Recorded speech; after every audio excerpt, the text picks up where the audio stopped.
The book of Job, it begins with these words. It says, there was a man in the land of Uz whose name was Job.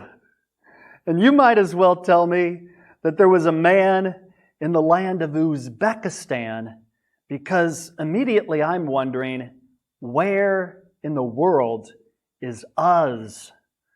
Now we know from Lamentations chapter 4:21 that Uz is in the land of Edom, southeast of Jerusalem. But since I've never been there, I'm still wondering, what is this strange book about? What can this strange man named Job have to do with me? Does he have anything in common with us? He was blameless and upright. Am I blameless and upright? Job was the greatest man in the ancient Near East. I'm not even the greatest man in my own neighborhood. Job owned more animals than you will see in a zoo. He had more children, and he prayed for them more conscientiously every day than you or I pray for the people under our care. God singled Job out and called him my servant. And he said of Job, there is none like Job on earth, a blameless and upright man. So by this time we are thinking, exactly, there is no one like him on earth. Job is in a category of his own, all by himself. What can he possibly have to do with me? And yet, for some strange reason, we all gravitate towards Job. His book resonates with us. He is our man. Even though we've never raised donkeys and camels, even though we have never lost 7 sons and 3 daughters all in one day, we still feel like we know this man. We cheer for Job. After all, he suffered when he hadn't done anything to deserve it. And that right there makes us love him.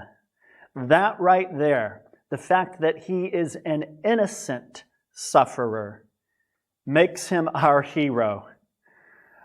I was 24 years old when my mother died in a car accident. And soon after her death, I read through the entire book of Job, hoping to find some answers. I thought, maybe there's something in the book of Job that will help me. Now, some of you have suffered much more than I have. Perhaps you have been abused or betrayed. Perhaps you've lost your job, or your parents divorced, or you are raising a child with special needs, and nobody else seems to appreciate the challenges that you are going through. Or you had to declare bankruptcy, or you grew up being made to feel like you were inferior and unworthy of love. And as pastors, we have peculiar forms of suffering of our own. We know that God will hold us responsible for the sheep He has placed under our care. Every Sunday, we feel like we are being assessed and critiqued.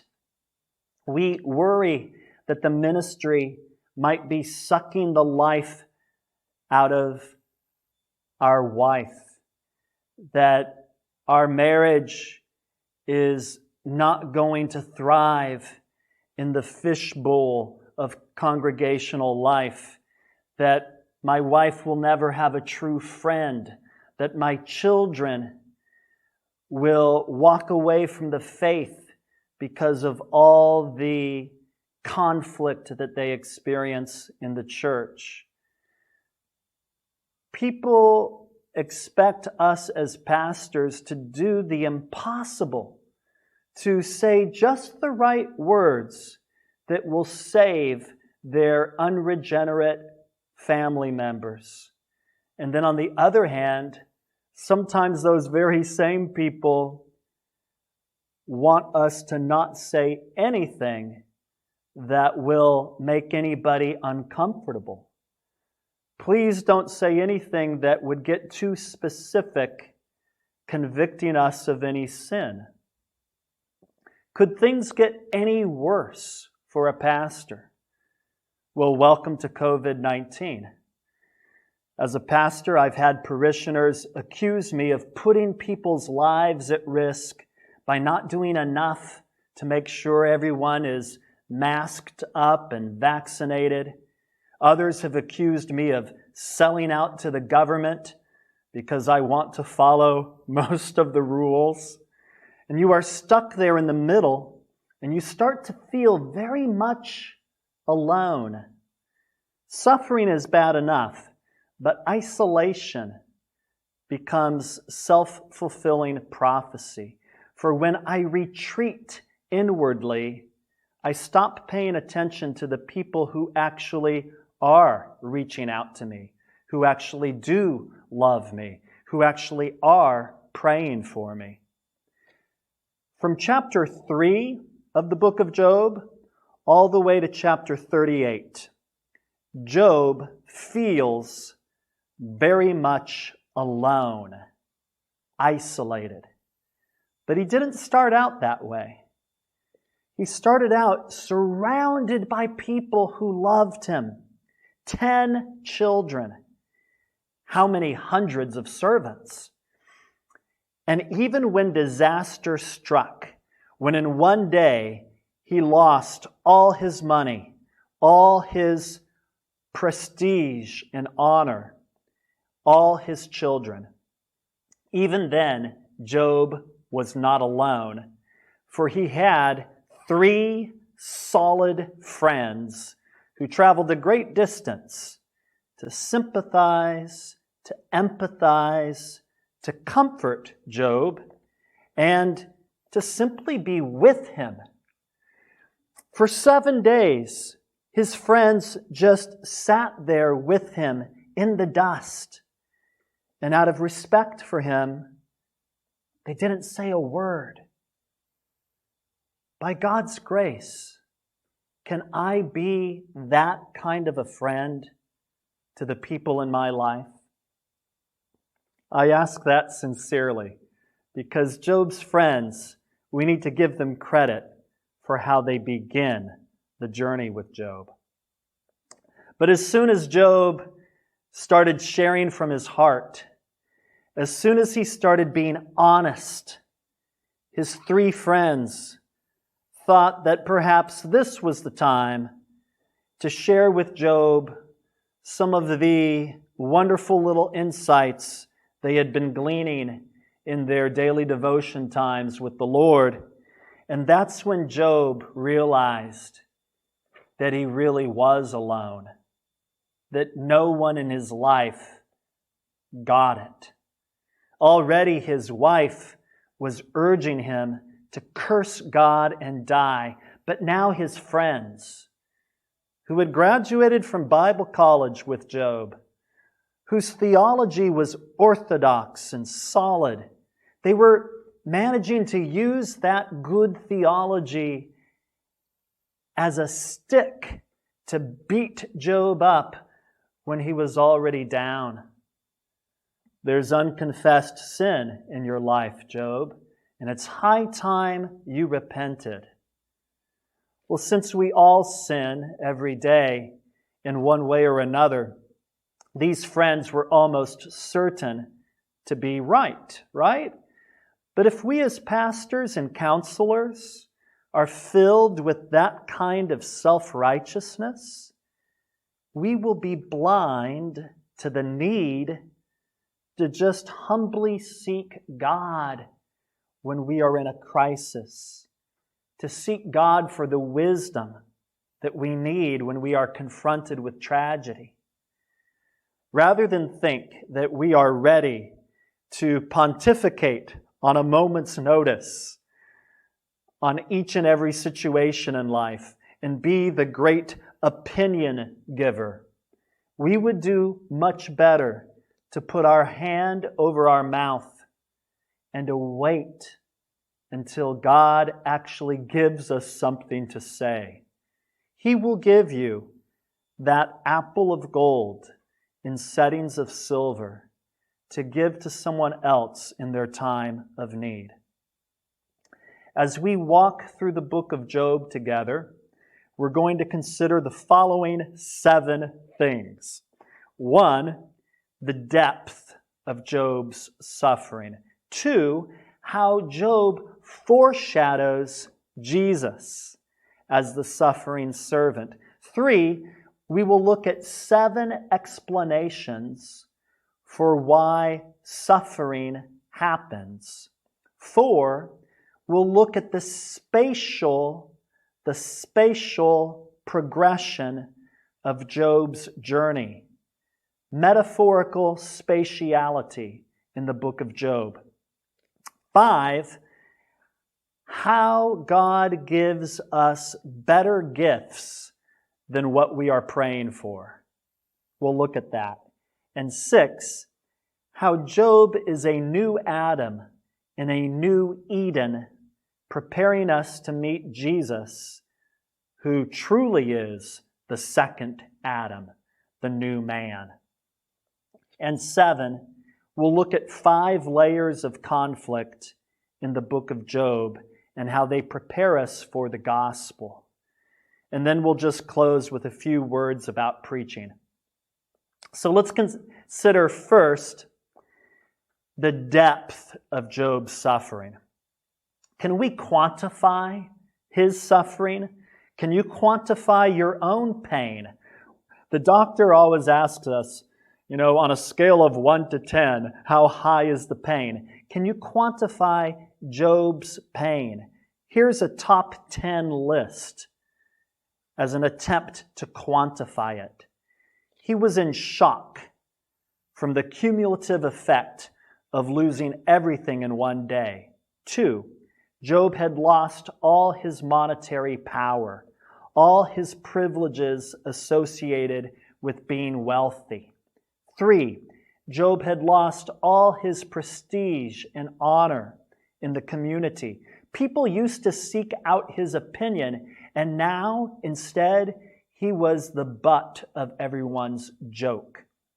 4, he had lost the 10 people in his life that he loved the most in the whole wide world, the children whom he prayed for daily.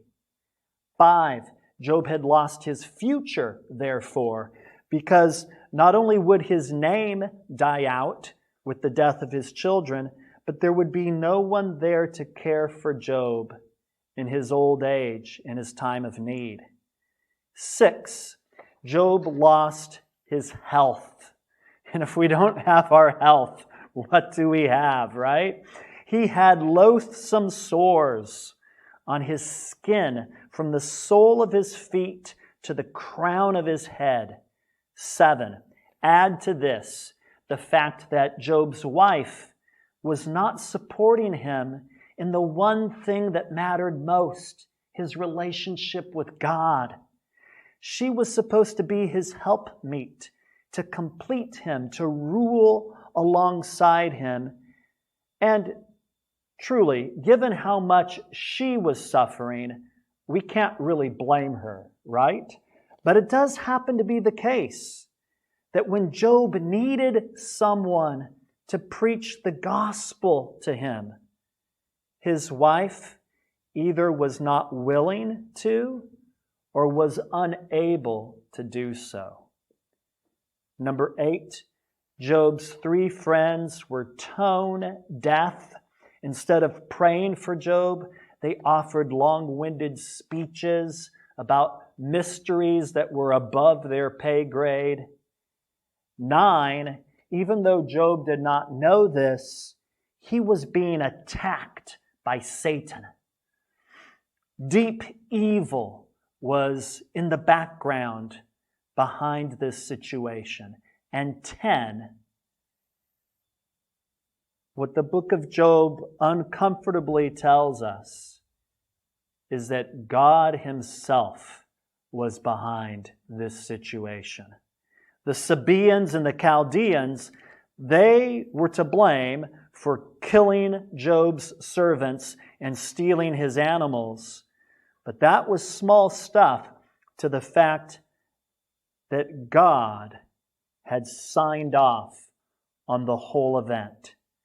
God had allowed all of these things. God had ordained all of it. And on some level, Job was aware of that. And it was eating him alive. So, Job was suffering conflict with enemies, conflict with his community, conflict with his friends, conflict with his wife, conflict with Satan, and ultimately Job was suffering conflict with God. George Herbert, the great English poet, wrote a poem concerning Christ on the cross.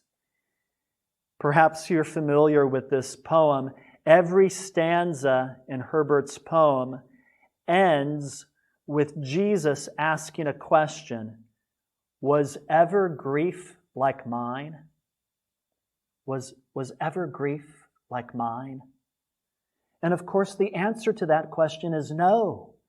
There never was a grief as deep as the grief Jesus grieved. There never was suffering as total as the suffering that Jesus endured for our sakes on the cross, taking our sin upon Himself, taking the holy wrath of God upon Himself when He was crucified in our place. There never was a grief like His. And yet, there is a person in your church who was the victim of horrific sins, of horrific abuse. And they might be asking, was there ever a grief like mine? And there is Job right here in the Bible and in real history. And though Job was not himself the spotless Lamb of God, he was given a peculiar title by God. At the beginning of the book, in Job 1, verse 8, God asks Satan, "Have you considered my servant Job?" My servant. And at the end of the book, in Job 42, verse 8, God tells Job's three friends, "You have not spoken of me what is right, as my servant Job has." Job is God's servant, and God says so 4 times in the space of just 2 verses in chapter 42. My servant, my servant. That is a title of some value.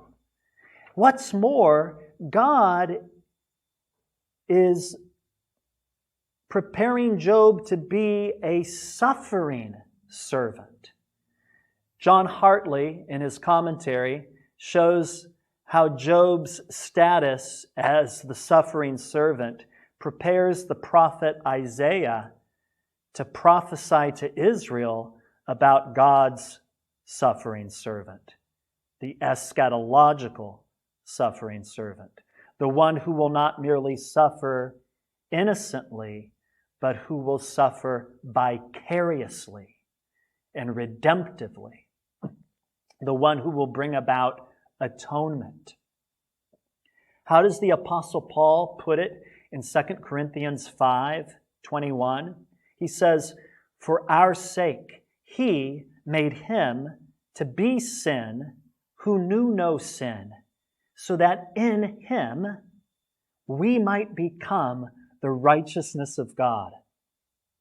God instructed Job in chapter 42 to pray for his friends so they would be restored. Think about Jesus. He didn't just pray for his friends. He prayed for his enemies. Father, forgive them, for they know not what they do. God allowed Job to lose everything except his life. Jesus, however, in love for you and for me, in love for this world, for the glory of his Father, he lost everything, including his life. Job managed to compose some fairly impressive poems about wisdom. Jesus is wisdom incarnate. Job knew that his Redeemer was alive and would eventually come to his rescue on the last day. Jesus was and is that Redeemer. But no one came to Jesus' rescue the day he was crucified. Job's fortunes were restored. He received back double the number of animals that he lost, and he received 10 new children, so that in the age to come, in the resurrection, Job will have all 20 children, double the children. His life was extended, and it was filled with beauty, personified by his beautiful daughters. All the ugliness and misery and isolation of his suffering, all of that was replaced by a beautiful, fruitful, productive family at the end of the book. Job's life and Jesus' life, they have the same narrative arc. Job starts off as the greatest man in the East. Likewise, the pre-incarnate Christ is the eternally begotten Son of God, the creator of north, south, east, and west. Job then descends deep, deep down to the depth of the ash heap. No money, no children, no health, no future, no support. Jesus descends to earth, and he suffers the humiliation of being born as a human, being born under the Mosaic law, suffering the many miseries of this life, living as a poor and oppressed Jew under the thumb of the Roman Empire, suffering the rejection of his own people, suffering opposition from within his own family. Jesus was accused of being demonic. He was accused of being mentally ill. He was betrayed by his friends, abandoned by his disciples, condemned unjustly by the court, excommunicated from the church of his day, tortured by soldiers, shamed publicly, spat upon, mocked, crucified, pierced, and finally buried. Jesus descended much lower than we can imagine, for on the cross, he took upon himself the hell we deserve. The point is not that Jesus' suffering was worse than ours, so we should stop complaining. The point is that Jesus suffered to the depth of human misery, to the depth of our guilt. He suffered all of that in order to solve, once for all time, the biggest conflict in our life, our conflict with God. When you suffer today as a believer in Jesus, united to Christ by faith in Him, your suffering is in fellowship with His suffering. You feel alone, but you are not alone. Your life of persevering faith in Christ it speaks a message to the community every bit as poignant as the message which Job's life preached to his community. Job's wife and his friends and relatives, they observed Job's persevering faith during the suffering he endured. They saw that Job clung to the fact that he had a Redeemer. Now, people who study suffering in the Bible, they identify at least 7 explanations for why people suffer. 1, they say it's retribution. It's payback. You reap what you sow. This is the law of the harvest. And the Apostle Paul appeals to this law, this truth, in Galatians 6, verse 7. Secondly, people who study suffering say sometimes it's not punishment, sometimes it's not retribution, sometimes it's discipline. Suffering is a gift from our Heavenly Father who disciplines those whom He loves to lead us on to maturity. And this is the message in Hebrews chapter 12. Thirdly, some people point out that suffering is probation. It's a test given to us by God. Not that God is tempting us. James, in his letter, in James 1:13, he assures us that it is impossible for God to tempt us. God is not cruel in any way. He's not evil or untrustworthy. God is never trying to trick us. But James does tell us in that same chapter 1 of his letter that our suffering is a trial, which is another word for test or probation. That when we persevere through that probationary period, we receive the crown of life. Fourth explanation that people give is that suffering is eschatological. Suffering, because of our union with Christ, is about having fellowship with Jesus on that whole journey to the grave and back. In Philippians 3, 8 through 11, Paul speaks about suffering in those eschatological terms. Suffering the loss of all things, he says, but nevertheless having this one thing that Paul really desires. He desires Christ. And by having Christ, Paul has the righteousness of Christ. And that leads to nothing less than resurrection life. Eschatological suffering. A fifth explanation for the purpose of suffering is that it is all about revelation. Suffering is an occasion for God to reveal more of Himself to us. And Job indicates that this is the case when he responds to God, when God spoke to Job in the whirlwind, and Job replies in chapter 42.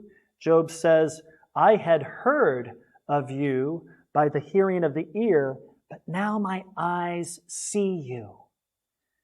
And so this was revelation.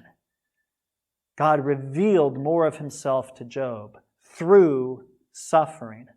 But it's interesting, or perhaps distressing, that Job did not really get any of his questions answered.